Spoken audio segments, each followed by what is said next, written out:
Morning, everybody, and welcome to this week's Q&A live with me and Katie. Katie, good morning. How are things with you? Morning, Dave. Yeah, very well my end. Looking forward to another live Q&A with our accounts. Nice. Just this jumper looks really weird. Is it just me, or is it weird on video? It's Oh, looks fuzzy. good. Nice and wintry. Yeah, okay. Anyway, enough of my terrible fashion advice. Should we dive just straight into the first couple of questions? Sounds good. All right, let me just get the questions here. So we've had a good couple come in again since last week. So starting off, question number 1. Why is a high cost per lead bad? Does it mean my ads aren't hitting the right people? Oh, high cost per lead. That's a really interesting one because obviously everybody just wants the cheapest cost per lead. And that's not really what we are about at Fit Pro Lead Gen. We kind of want the medium cost per lead. So look at it this way, okay? If you're running super basic ads to a very, very basic landing page, it doesn't talk about the price, it doesn't really turn people away, it's kind of just like a real simple one, and your cost per lead is expensive, then that probably means either the offer, the creative copy, the landing page isn't matching the audience.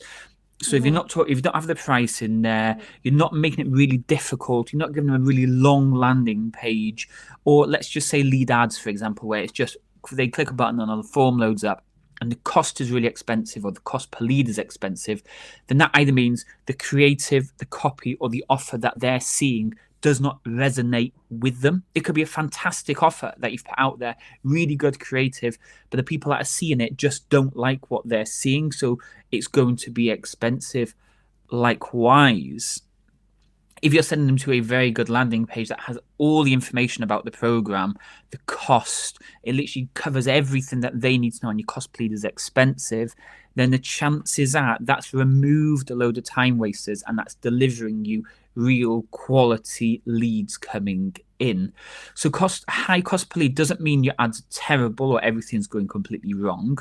It just might mean that if you're sending to a difficult landing page where the price is on it covers everything, then you're basically getting a real good quality lead. And I know, was it last week we talked about cost per click? The cost per click is what will tell you if the ad is performing badly. The cost per lead will tell you if the audience that click the advert then are resonating and understanding what the offer is, and then they're submitting their details. So cost per click, cost per lead, and cost per sale, 3 of them kind of work together, but expensive doesn't mean it's terrible, but also expensive could also mean it's terrible. It is a difficult one to answer. Does that make sense to you, Kate? Because obviously you don't do much. Yeah, for sure. So if you were to summarize it in a blanket kind of statement, then would you say a lower cost per click? Hang on now, I'm confusing myself. Yeah, so lower cost per click means the audience are resonating with the advert. But then if we're sending them to a landing page which is super generic, super basic, it doesn't talk about price or anything, and the cost per lead is cheap, then that's a good factor. If the cost per lead on that is expensive, then we're just not talking to the right audience. But if we're sending them to a really long, complicated landing page, which also has the price and load of Q&As and myth busting and everything about the program, and the cost per lead is expensive, then the chances are that lead is going to be a really good lead because they've not been put off by X, Y, Z, and they still want more information. Yeah, nice. Okay, I think that's a nice point actually about the landing page. When it contains more information like that, then obviously, like you said, it's going to be a highly qualified lead because, like you said, they've gone through all that information and they still want to hear more. They still want to book a trial, all that sort of thing. So that's something nice to consider if people are struggling. Maybe add some more of those sections in, increase, what they're talking about on there, and provide more information, and then they might see a difference in their quality leads. Yeah, it's a big one. So like if you're generating loads of leads and let's say it's like £2 or £3 a lead and you're just getting like 50, 60 leads a week and you're only converting, let's say 2 or 3% to that, then why not make it difficult for the lead, more expensive for the lead? Whereas you're qualifying them a lot more. So the leads that do come through, maybe you only generate 20 instead of 80, but the 20 actually answer the phone, and then half of them sign up.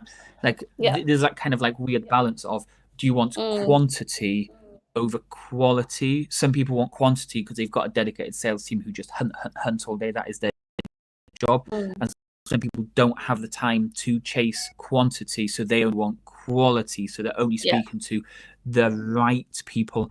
And obviously that's how our whole ads management service works, where we send people to a landing page, then get them to self-book, so you're only speaking to really good leads. Yeah. Nice. That was an interesting question, actually. Okay, so moving on. The next one here I've got is someone who said, I've started ads but have no idea what a funnel is. What is it, and do I need one?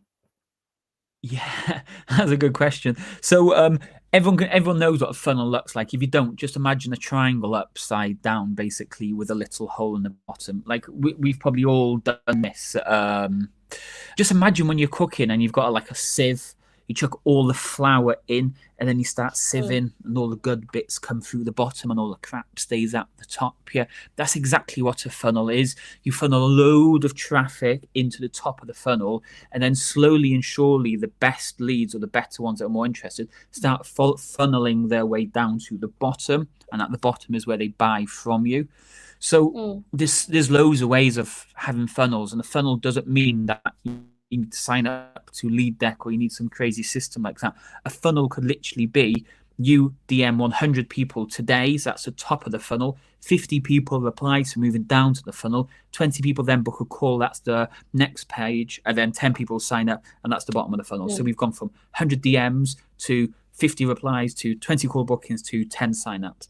A funnel, it doesn't have to be the landing page, application form, call booking, booking confirmed, sign up. It doesn't have to be like a natural flow like that. A funnel can be anything you need it to be, but just imagine you chuck loads and loads and loads and loads in at the top, and the best sinks to the bottom of funnels their way through, and then you clean up the bottom part. Yeah, absolutely. And I think that's a really good way to put it into simple terms in the sense of Instagram DMing. But then flipping that on a more, I guess, strategic or fully thought out side, how would you go about doing that, or setting up a funnel for, email automations or text messages? I know we have experience with this for our clients, especially on our LeadDeck software. So people that do have that software, who have that capability, what would you suggest doing? Yeah, so obviously, if you're not sure where to get started or anything, obviously, when you join LeadDeck, we give you all of this set up already. So whether you're running Facebook ads as the traffic driver, or you're doing it from your social media and Instagram as the traffic driver, we send people naturally to the top of the funnel, which is going to be a landing page. This is to give them a load of information and ask them to submit their details. So let's say 15% submit their details. So out of that, we'll just break it down like 20 or something. 100 people gets that landing page. 20 people submit their details. So they give you their details, name, email, and phone. They then might move to a call booking page. So we've gone from 100 to 80. Then those people book in. Let's say 10 don't show, so that takes you down to 70. 60 do show, so you've gone from 100 that you've landed on a landing page. 80 submitted their details. 60 turned up for a call. 30 of them didn't buy. The other 30 did buy, which you then send to a like a sales page to sign up. So that would be the funnel: landing page, call booking, thank you, and then you have the payment page. If you were then adding systems and automations to that, then you would then go landing page to text message, hey, thanks for submitting your details, let's get you booked in for a call. If they do book in, hey, thanks for booking a call, look forward to seeing you.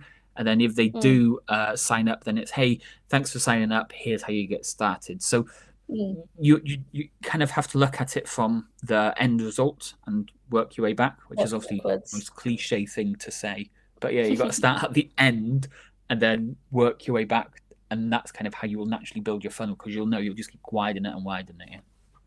Yeah. Nice.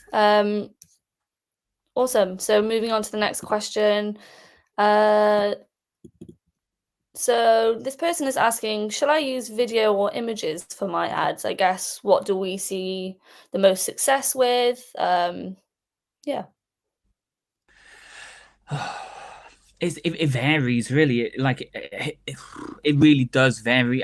If there was one simple answer, I think me and UKT, would be working in a very Mm, different industry because we would be out of a job. If that makes sense. Because if one thing worked, everybody yeah, would just do that one thing. it's Likewise, true. there is trends. There is certain things that will definitely work, but saying that, the tide changes really quickly. So at this Mm, minute, we're riding this big wave of viral hooks, like it working mm, really, really well. And that's what's getting loads of clicks, which is getting loads of leads, and it's going really well. Likewise, start of the year, it was all about standing in a well-known location in your local area with a big sign or jumping up and down so mm, people see that location, they see the familiarity, and they go yeah. from there. Back in the day, you could literally put before and after pictures up and say, this was Karen 3 stone heavier, this is Karen now 3 stone lighter. If you want to be like Karen, click the link to learn more. So it's Mm, not, it varies so much, but then at the same time, location dependence, country dependence, language dependence, yeah. age dependence, goal dependence. There's Mm, so many variables that go into it. Putting you as a 20-year-old super muscly ripped person for an over 50s mindset wellness program isn't really going to click. So again, yeah. don't use those type of creatives. If you're going to hire professionals and you're putting a very TikTok-ish video together, that probably won't resonate with that professional audience that you're going to either. So yeah, there is no one thing that works. It's kind of like testing a load of things, seeing what works, and then being prepared for that to flop in a week, in 2 weeks, in a Mhm. month, in 2 months, and then moving on to the next thing. Yeah. Yeah, it's probably about, like you said, keeping on your toes, just trial and error, seeing what works for you. Because depending on your audience as well, they're gonna be watching different things and different things will resonate. But I think as well, keeping on top of social media algorithms, where you're Yeah, posting on and what currently is being favored. I know recently stories have really been boosted. Before that, carousels are being boosted, but video is always still, we're seeing consistently, um, algorithms still favoring video. So I would definitely get a mix of video in there, but I definitely wouldn't be writing off, static imagery and carousels and stuff like that. So it really is just, until you have more data and more things to analyze, it really is just trial and error. yeah. Um, yeah. There's like each platform's different as well. So like when you run a video on Instagram, the actual video formatting on Facebook is slightly different again. What I mean by that is the screen resolution or whatever you want to call it is different sizing. So if you put, Mm, I think Instagram Reels and TikToks are slightly different as well, aren't they? So when you put captions on an Instagram Reel, you actually yeah. cut out the bottom of TikTok, is it? Or the other way around? It's one of them or the other. Where if you do it on one, I think they do it on purpose, basically. So you have to I think create so. content specific for each one. Yeah. And what I've seen now, and I'm not sure if it's maybe my phone or Wi-Fi or something, but when I go onto Reels on my Facebook app, it only ever plays like the first 6 or 7 seconds, then kind of like Mm, crashes. Do you have yeah. that as well? Yeah. And then Yeah. it's just like, oh, I can't watch the rest of that reel. So is that telling me that we shouldn't post reels on Facebook because Facebook haven't nailed that Mm, part yet, but it works well on Instagram? There's so many factors that go into it, but as long as you're tracking these numbers and seeing the outcomes, and really yeah. then just moving forwards with the with the times and trends, then you should be okay. Mm. Yeah. And also the same with that kind of tracking and stuff. Try everything, posting at different times. You could post at 8 o'clock or 8 a.m. and try out everything, because do that for say 3 months and then you'll get a good picture of actually what your audience is engaging with and what times work best for them. So it might sound like a weird time to post, but trial it. It doesn't matter. Get it out, see what happens, and go from there. Yeah, Um, it's been a weird one today, not really giving anyone like straight answers. yeah. Okay, final question I've got here then. Hopefully we can give a straight answer for this one. What is a lead magnet, and do I need one? I think you should answer that one. Yeah. Yeah, So you've a just lead done it. magnet, yeah, a lead magnet is essentially a document, for example, an ebook that you can be providing to your customers, your audience, um, for them to download. That means that they're now part of your email database or your contact list, and you can then start engaging with them through that. They're also motivated because they're interested in what you're talking about because they've inquired, they've downloaded, so they're an active person or potential client that you can be speaking to. Um, would you agree, Dave? Anything else to add there? Yeah, so a lead magnet is kind of like that little carrot to get people interested in your service. So I know we talked Mm, about the buyer's journey a couple of weeks back, where you've got unaware, aware. So they're yeah. unaware, they don't realize they need to change. Their wife says to them, "Oh, you know, that shirt looks really tight on you." They suddenly become aware that maybe they've gained a bit of weight. And then that kind of works away at them. So they start window shopping. So they start, what Mm, is there to do? Googling a few things. And then they become an active buyer where they actually want to find somewhere. And then they purchase from you. So a lead magnet is basically trying to dangle carrots above people to kind of get them to aware or window shopping so they can have a glimpse, an insight of what you have to offer. So let's just say 5 breakfast smoothies mhm, that all mums need to know. Like, there's no talk about weight loss in there. You're not talking about your program. You're not talking about anything specific. It's 5 tasty breakfast smoothies all mums need to know. Now, that's instantly talking to mums, breakfast smoothies, so healthy, and mums. So that's how audience will probably download it because it's completely free. It's just a real simple guide that you put, but that then brings that person into your ecosystem. So that we talked about funnels earlier. You're funneling mm, people in with this free guide. So at the top of the funnel, they read that guide. They might click a link to go to your website. So you move them down a little step, and they might book a call. So it's introducing people to your business without giving them a direct offer to purchase from you.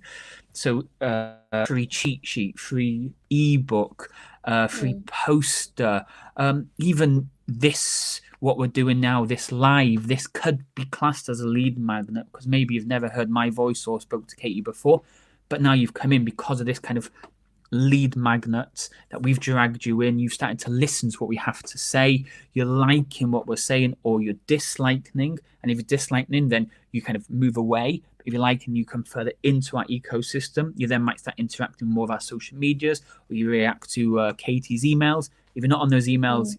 get on them because the Black Friday stuff you've been posting out the last couple of days, like really beneficial. And then you might book a call further down the line, and then you sign up. So yeah, a lead magnet isn't always an ebook per se, as kind of most people put out. A lead magnet is it's like it says there, a lead magnet. You try to it's this thing to try and pull leads in, but without giving them a specific offer. You're not trying to sell something to them. You're just trying to introduce them to you, your business, and your brand, maybe your Mhm. ethos, and then they can see and have a glimpse of what it's like. They go into your ecosystem, you nurture them over a couple of weeks, over a couple of months, and eventually then they sign up. So, yeah, a lead magnet. Yeah, nice. That was the final question I had today. Was there anything else you wanted to cover, Dave? um, Obviously, anybody watching this, do let us know what questions that you have. Like Katie gets 3 to 5 to 6 to sometimes I think we've had more. So just let us know your questions, whether you message me or message Katie or you comment or whatever, and we'll send them across. But I think for everybody now, we just need to get ready for Black Friday. Black Friday is a time Mm, of the year where people don't think consciously about what they're spending. They know the word Black Friday, which to them means let's spend a load of money on offers and things. And that's your opportunity to kind of put it out there. I did a post the other day, and you go look at my timeline to find some end of year offers posts that you can do. But have a look at those posts. Think about what Black Friday deals that you can run. Get it all prepared. Whether you need the content, the email follow ups, the systems and funnels we talked about a minute ago, or the lead magnets to get people interested now, and then release that offer a week before Black Friday, so you get them mm. before everybody else starts releasing theirs, so you get their money before they give it to other people. And then yeah, you should have a really good end of the year. But it really is a case of being prepared for Black Friday, being prepared for the end of year, and obviously getting ready for the start of year so that you're not Mm. left behind. Yeah. Lush. Okay, well, it's been another great session today. We'll be back next Wednesday. So any questions, like Dave said, please send us through, DM us, comment, anything, and we'll be ready to answer them next Wednesday. Appreciate you guys. See you all soon. Bye-bye. Bye-bye. Bye.